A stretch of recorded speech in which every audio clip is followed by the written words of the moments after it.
जय हिंद दोस्तों। आपका अपने चैनल विद्यारंभ में एक बार फिर से स्वागत है। हम प्राचीन भारत के इतिहास सीरीज के अंतर्गत जैन धर्म के बारे में पढ़ रहे थे। हमने पिछली वीडियो में जैन धर्म का प्रारंभिक विकास व महावीर स्वामी के बारे में पढ़ लिया था। अब इस वीडियो में हम जैन धर्म की प्रमुख शिक्षाएं, जैन धर्म का विभाजन व जैन धर्म से जुड़ी अन्य जानकारियाँ पढ़ेंगे। तो ज़्यादा समय बर्बाद न करते हुए शुरू करते हैं। जैन धर्म की प्रमुख शिक्षाएं। जैन धर्म में पंच महाव्रत का सिद्धांत दिया गया है। इस सिद्धांत के अनुसार 5 महाव्रत दिए गए हैं, जो कि इस प्रकार है। पहला, सत्य, मतलब कभी भी झूठ मत बोलो। दूसरा, अहिंसा, कभी भी हिंसा मत करो। तीसरा, अस्तेय, कभी भी चोरी नहीं करना चाहिए। चौथा, अपरिग्रह, जरूरत से ज़्यादा चीज़ें अपने पास संग्रहित मत करो। पांचवा, ब्रह्मचर्य, ब्रह्मचर्य का पालन करते रहो।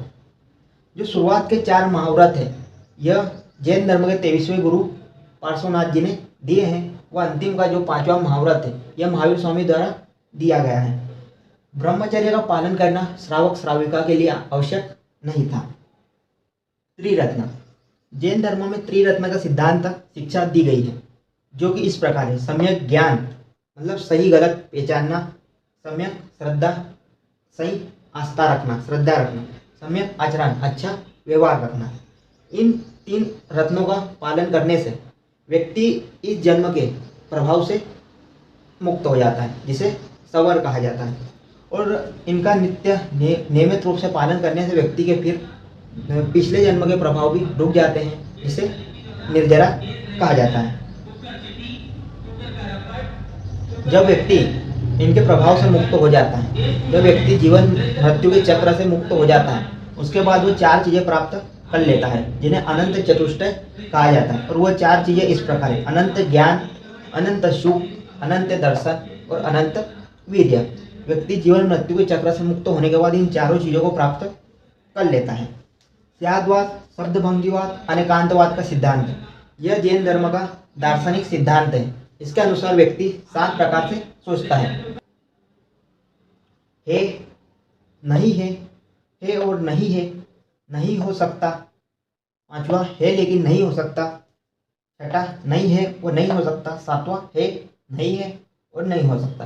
व्यक्ति इन 7 तरीकों से सोचता है। जैन धर्म में ईश्वर पर विश्वास नहीं किया जाता। इनका ईश्वर पर विश्वास नहीं था। जैन धर्म आत्मा और पुनर्जन्म पर विश्वास करते थे, लेकिन इनके अनुसार पुनर्जन्म होता जरूर है, लेकिन वह कर्म के आधार पर निश्चित होता है। तपस्या व उपासना पर बल दिया जाता था। केवल्य, मोक्ष प्राप्ति को ही केवल्य जैन धर्म में कहा जाता है। संलेखना केवल्य प्राप्त करने की प्रक्रिया है। जिस प्रक्रिया के माध्यम से हम केवल्य प्राप्त करते हैं, उस विधि को संलेखना कहा जाता है। तो ये थी कुछ जैन धर्म की प्रमुख शिक्षाएं। अब हम देखेंगे जैन धर्म के आगे की जानकारी। अब हम देखेंगे जैन धर्म में विभाजन। 298 ईसा पूर्व जैन धर्म 2 संप्रदाय में 2 भागों में विभाजित हो गया। उस समय 298 ईसा पूर्व मगध में भारी अकाल पड़ा था। उस समय आचार्य भद्रबाहु अपने अनुयायियों के साथ कर्नाटक के श्रवणबेलागोला में चले गए थे। कहाँ चले गए थे? कर्नाटक।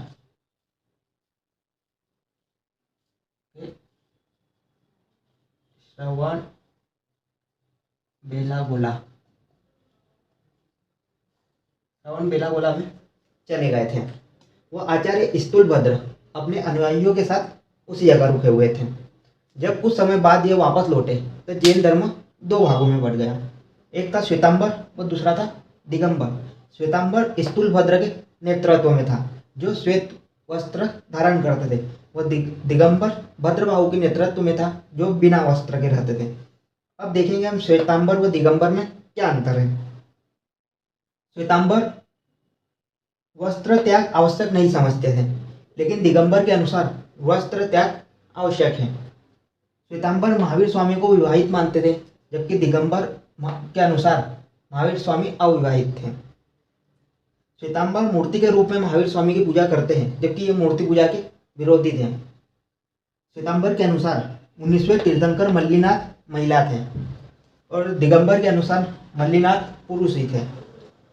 श्वेतांबर के अनुसार स्त्रियों को निर्वाण मिलना चाहिए। स्त्रियां भी निर्वाण की अधिकारी है, मतलब उन्हें भी कैवल्य प्राप्त हो सकता है। जबकि दिगंबर का कहना था कि स्त्रियों का निर्वाण संभव नहीं है। यह था श्वेतांबर व दिगंबर में कुछ प्रमुख अंतर। अब हम देखेंगे जैन संगीतियाँ। प्रथम जैन संगीति 300 ईसा पूर्व पाटलिपुत्र में हुई थी, जिसकी अध्यक्षता स्थूलभद्र जी ने करी थी। द्वितीय जैन संगति 6ठी शताब्दी ईसा पूर्व वल्लभी गुजरात में हुई थी, जिसकी अध्यक्षता श्रमा श्रवण जी ने करी थी। अब हम देखेंगे जैन धर्म के राजा अनुयायी। पहले है कलिंग नरेश खरवेल। यह जैन धर्म के अनुयायी थे। मगध नरेश अजातशत्रु, मौर्य सम्राट चंद्रगुप्त मौर्य, अशोक के पौत्र संप्रति, दक्षिण भारत के चालुक्य शासक, चंदेल शासक, राष्ट्रकूट राजा अमोघवर्ष, कदम्ब वंश के शासक, गुजरात के शासक, यह सभी जैन धर्म के प्रमुख अनुयायी थे। अब हम देखेंगे जैन धर्म से संबंधित ग्रंथ। जैन ग्रंथों को आगम कहा जाता है, जो प्राकृत व संस्कृत भाषा में लिखे गए हैं। पहला महत्वपूर्ण ग्रंथ है परिशिष्ट पर्व, जिसकी रचना हेमचंद्र जी ने करी है। दूसरा प्रमुख ग्रंथ है भगवती सूत्र, जिसकी रचना सुधर्मा स्वामी जी ने करी है। तीसरा ग्रंथ है प्रबंध चिंतामणि, जिसकी रचना मेरुतुंगाचार्य जी ने करी है। आदि पुराण, पद्म पुराण, हरिवंश पुराण या आदि अनेक पुराण भी जैन ग्रंथों में शामिल है। कल्पसूत्र, कल्पसूत्र की रचना भद्रबाहु जी ने करी है। आचार्य भद्रबाहु ने अपने ग्रंथ कल्पसूत्र में जैन तीर्थंकरों की जीवनी लिखी है। इससे हमें जैन तीर्थंकरों की जीवनी के बारे में, उनका जीवन के बारे में पता चलता है कल्पसूत्र से। महावीर स्वामी की जो पहली मूर्ति बनी थी या अन्य तीर्थंकरों की जो पहली मूर्ति बनी थी, वो मथुरा कला शैली में बनी थी। यह लाल पत्थर की बनी थी। तो दोस्तों, अब हम देखेंगे जैन धर्म से संबंधित स्थापत्य कला। राजस्थान के माउंट आबू पर दिलवाड़ा मंदिर, यह जैन धर्म का प्रसिद्ध मंदिर है। उड़ीसा के भुवनेश्वर में लिंगराज मंदिर, श्रवणबेलागोला कर्नाटक में गोमतेश्वर बाहुबली की विशाल प्रतिमा। इस प्रतिमा का निर्माण 10वीं शताब्दी में गंग वंश के मंत्री चाणक्य ने करवाया था।